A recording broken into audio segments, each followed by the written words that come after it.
আজকে আমরা বেরিয়ে পড়েছি কিছু কেনাকাটার উদ্দেশ্যে। তো এখানে আমরা এখন বেরিয়ে পড়েছি কেনাকাটা করতে যাব বলে। এই যে প্রিয়াঙ্কা, আর সামনে রয়েছে প্রিন্স, আর শ্রাবন্তী দিদি, তারপরে রয়েছে ডমিনিক। তো আমরা এখন সবাই মিলে যাব গড়িয়াহাটের বাজার কলকাতাতে। যেহেতু এখন চৈত্র সেল চলছে সব জায়গায়, তো সব জায়গায় সব কিছু জিনিসের ওপরে ডিসকাউন্ট দিচ্ছে। তো তারই উদ্দেশ্যে আমরা এখন বেরিয়ে পড়েছি। এই যে আমরা এখন মেট্রো স্টেশনে চলে এসেছি। এখন আমরা মেট্রোর জন্য অপেক্ষা করছি। এখানে একটা মেট্রো চলে গিয়েছে, আর আমরা যেটা যাব সেই মেট্রোটা এখনও আসেনি। তো তারই জন্য আমরা এখন মেট্রো স্টেশনে অপেক্ষা করছি।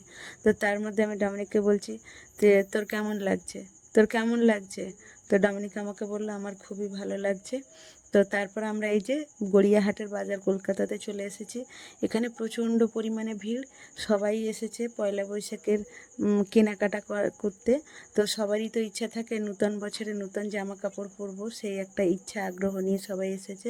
আর এখানে আমরাও এখান থেকে কুর্তি, প্যান্ট, গেঞ্জি, শার্ট এইগুলো আমরাও কিনে নিলাম এখান থেকে।